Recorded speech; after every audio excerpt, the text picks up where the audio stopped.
Welcome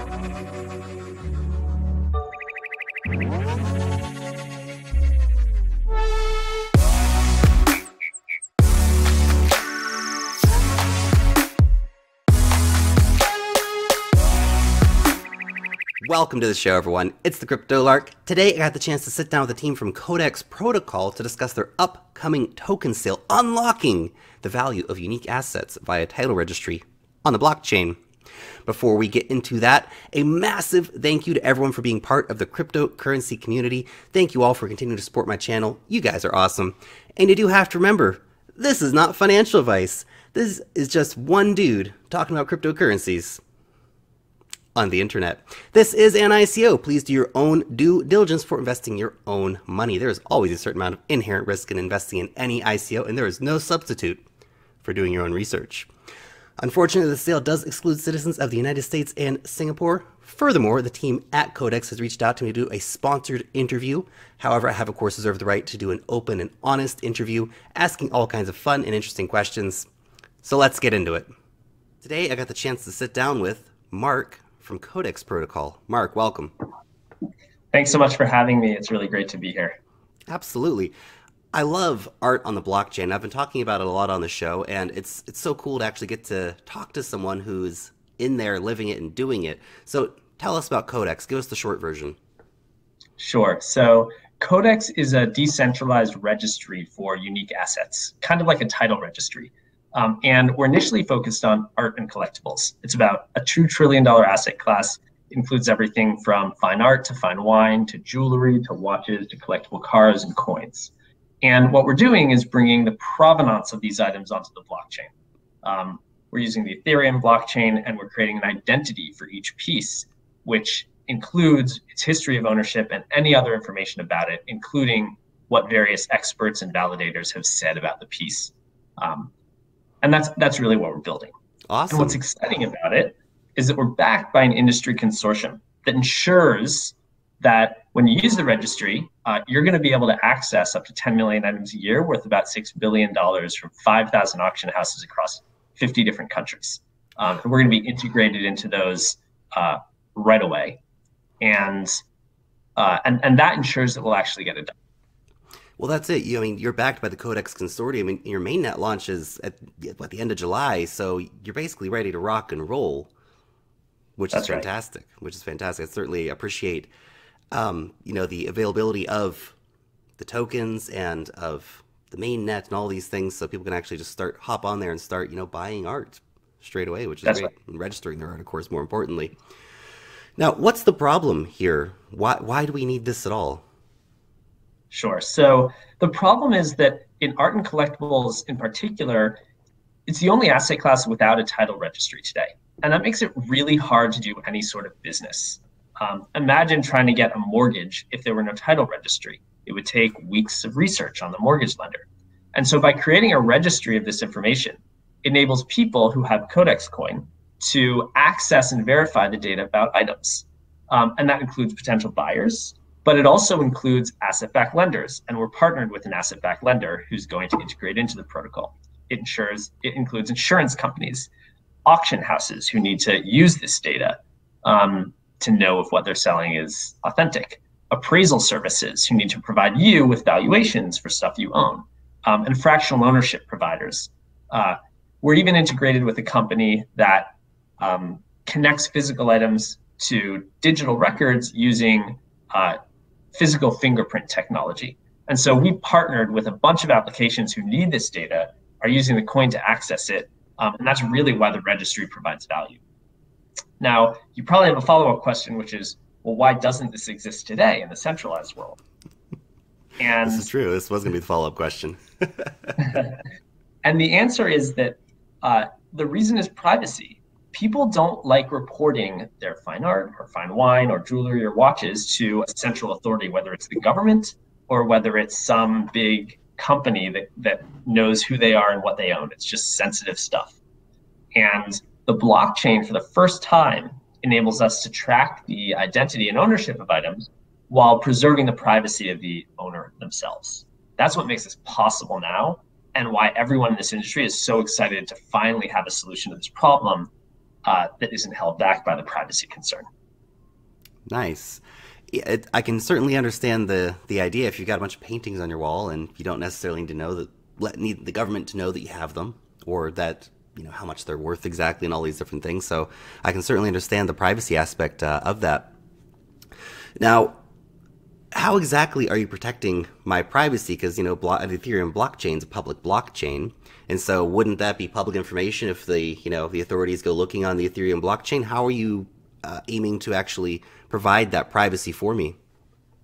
So the items themselves don't necessarily have to be private. It's your identity which has to be private. So the fact that you own, a Picasso doesn't mean no one else knows that Picasso exists. It just means they don't know that you own it. And so the fact that that's on the blockchain, and you can kind of transfer that as a non-fungible token, doesn't mean you have to disclose to anyone your information. You can still sign in with MetaMask or, whatever wallet you want. And so that's how it preserves privacy. The other thing I'd say is that the data itself is hashed onto the blockchain, but it's often stored off-chain. And so you can have granular privacy controls on what you actually want to be viewable or not. Nice. I like it. Now, you're starting off with the biddable app. So this is the 500 auction houses on, $6 billion in art at launch available, which is awesome. So I can actually buy art using the Codex crypto, or can I pay with dollars and Bitcoin and all this stuff as well? So what we've done is we've created an integration into the bidding software used by 5,000 auction houses. And so you can go to them today, and through Biddable, you can get approved to bid in the auction by staking crypto, and you can pay for what you win with crypto. And so right now, there's already a bunch of auction houses who are accepting it. You can buy everything from Rolexes to Picassos. There's about 10,000 items that are purchasable today with crypto. You can use ETH, Bitcoin, and you'll be able to use Codex coin eventually. And once you buy those items, you'll get an immutable record of where you, which enables you to preserve resale value for the future, but also access all the apps and services that unlock value that have already announced their integrations into Codex. So you want to get a loan, you can get it through your Codex record. You want to get insurance, you can do that. You want to get shipping more easily, you can do that. You want to create derivatives of that asset, you can do that. You want to fractionalize it, you can do that. And that's really what the registry unlocks. Very cool.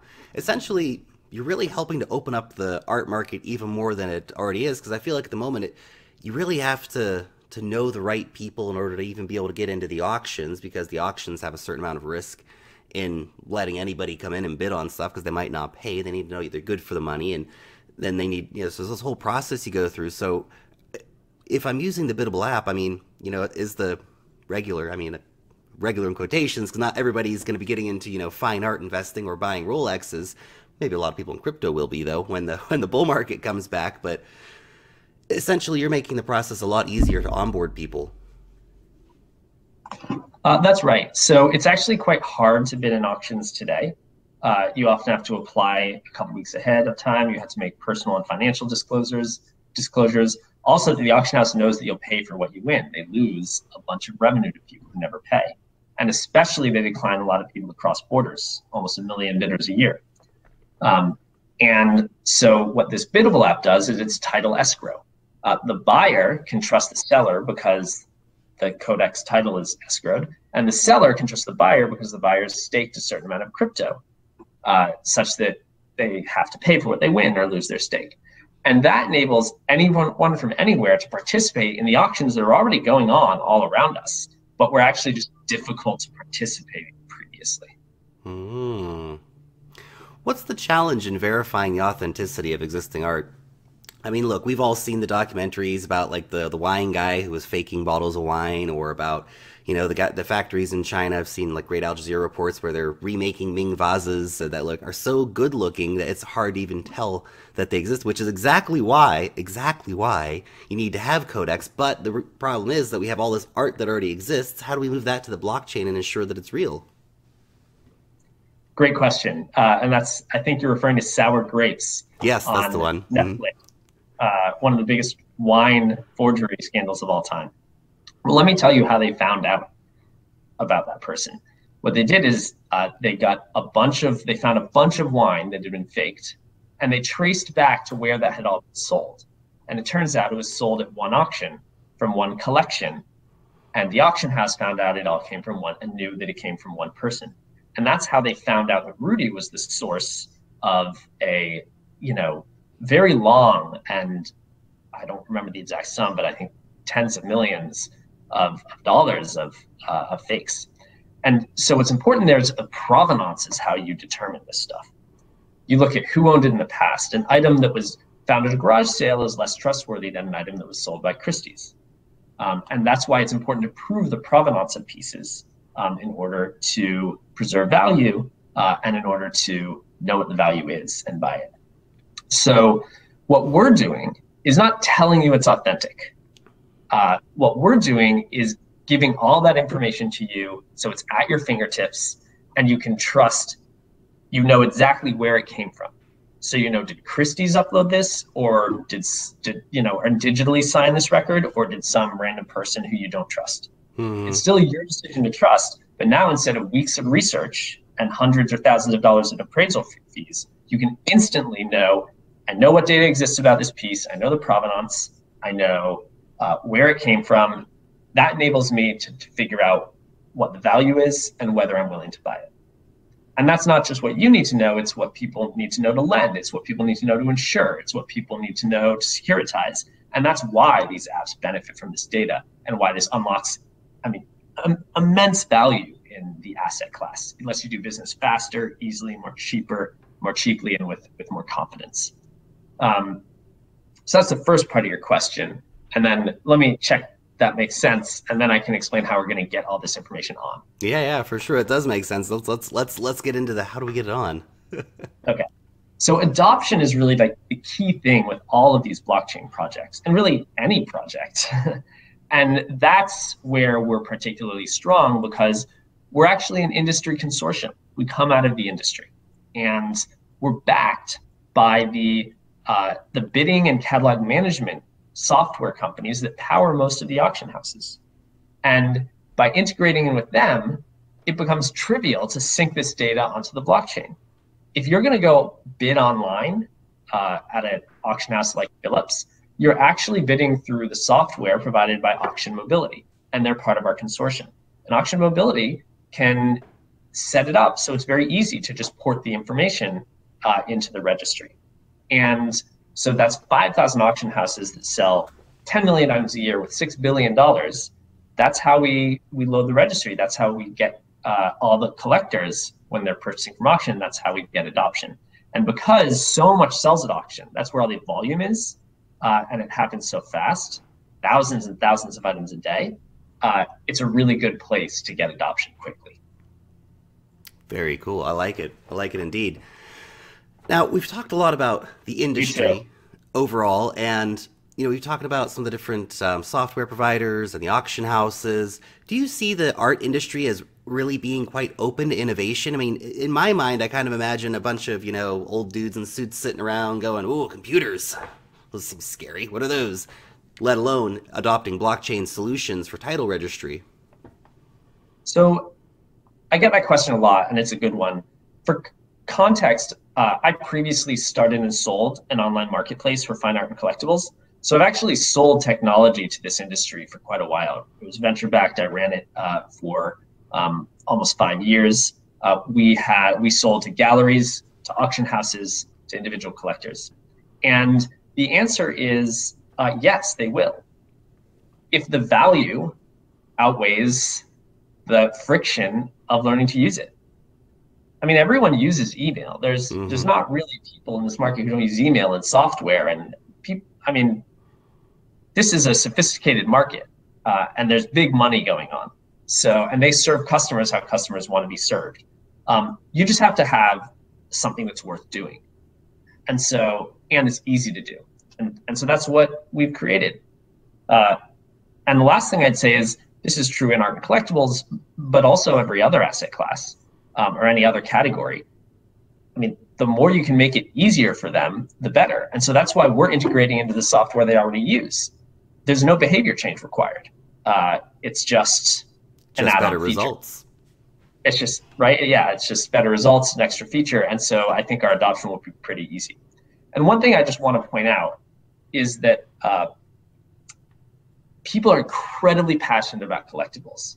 In fact, collectibles is one of the categories that comes online first. Just think about eBay. eBay was one of the first major companies in the 90s, completely built on the back of collectibles and trading collectibles. And so when it benefits people in this industry, they really are passionate drivers of that technology. Sometimes even that's it. Absolutely. I mean, when you look at the size of, it's not just art, and that's really important to point out. If you actually go and check out, what's kind of on sale, it's watches, it's coins, it's all kinds of things, and to be able to prove that those are real is really important. And people love collecting stuff. What do there's a cool piece that you can buy today. You can bid at auction. You can bid with crypto. The World Cup's going on. It is the World Cup trophy that was given to the mascot at the last World Cup.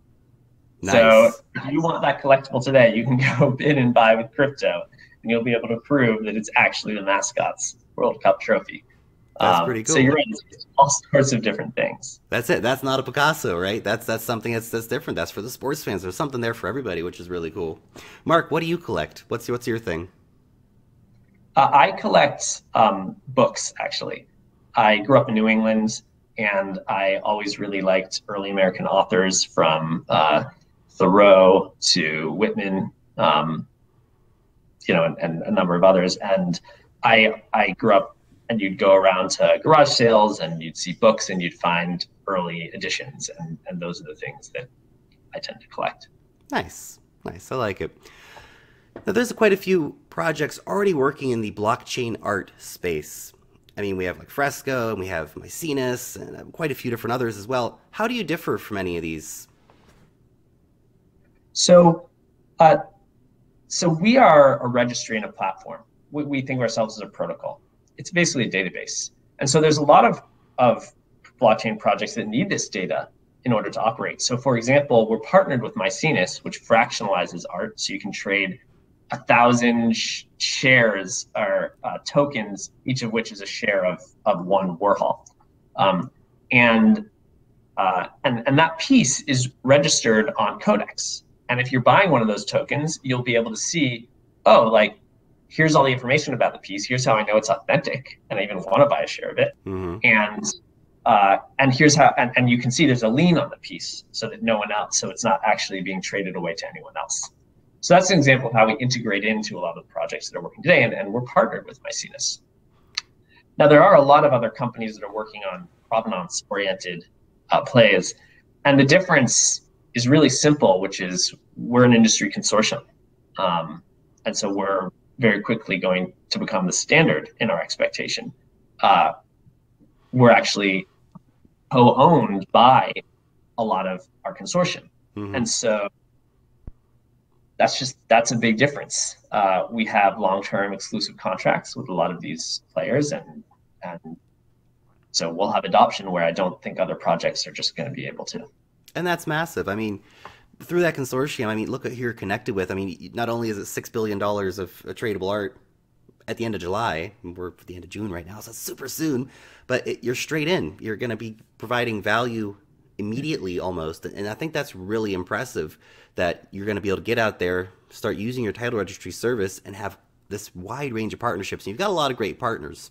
It's not just Maecenas, but it's also quite a few other industry players, which is, I think, very noteworthy as well. And you've also got some pretty great advisors on board.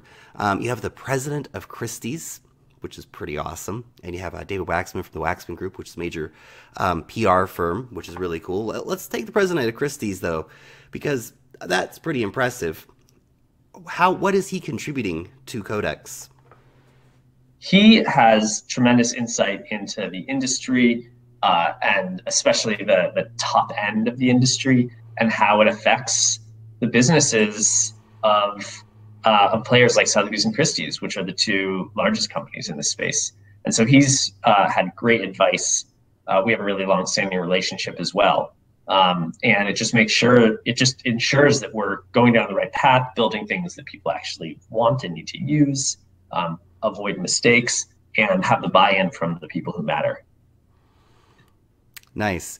And so when I see that the president of Christie's is involved as an advisor, it kind of makes me, because one question I kind of had when I was looking through this is like, hey, wait a second, what's going to stop Christie's from just developing their own title registry system tomorrow, because they've got a lot of money, but at the same time, Codex Consortium's got a lot of money and a lot of resources behind it, so that kind of makes me look and go, there's going to be synergies here, not competition. Everyone wants to work together. I think a title registry only works when everyone agrees to use the same one. Mm-hmm. And if Christie's were to do it themselves, well, why would Sotheby's use it? And the same goes for everyone else. And so if you have 100 different registries, then no one benefits because there's not a single source of data. Mm-hmm. And so that's why it has to be a collective agreement. And that's why we think that the people who are going to pull this off, and we think that's us, are the ones that have the most collective agreement. That's it. And it's like you said, you've already got a massive partner list, and it's probably only going to be expanding as we move forward here. Now, let's take Christie's as a particular example. Go ahead. Sorry, one thing I should mention is we're really an open source decentralized protocol, right? Like, we don't control this. It is on the blockchain. It's decentralized. There will be a governance mechanism so that it can be as much influenced as, other stakeholders and users of Codex Coin as we can. And we are just one of many actors who can build on it, support on it, work in the ecosystem. And of course, we're doing that actively. But that's why it's really not Christie's relying on us. It's actually a shared protocol. That's it. Well, I mean, there's still, of course, the possibility for you to go to Christie's and say, hey, look at the technology we've made. You can use it. It's open source, right? The more the merrier. But it's like you said, it is an open source project, so anyone is welcome to come in and build on that. And I think you made a really good point that if Christie's were to develop their own solution, other industry players might see that as competition. But if someone from outside of the auction house arena actually comes in and says, hey, here's a title registry solution, everyone can use it, it's free and open source, everyone goes, oh, great, let's all do it. Yeah. And that's really, really cool. Now, regarding the sale, so you guys are raising $25 million. There'll be 1 billion tokens in total. If you guys want to get some more details specifically about the sale, get over to the website, check out the white paper, have a little read through that. Now, the whitelist is coming up here pretty soon, is it not? We're launching the registry it's already on testnet. We're launching it to mainnet at the end of July, and that's our whole platform launch. Mm-hmm. And unfortunately, I can't discuss specifics for legal reasons about the specifics of timing, but I would say if you want to learn more, you should do so right away.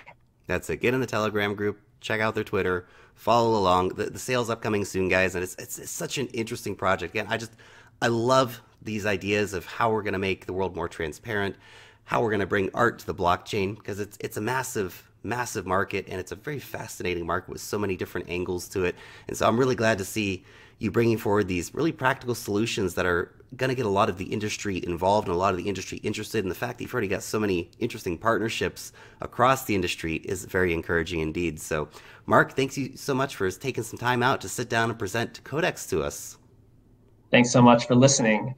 And if anyone has more questions, feel free to go to our Telegram group again. It's at Codex Protocol, or visit our website, codexprotocol.com. We'd be really excited to have you join the community and help us build what we're all building together.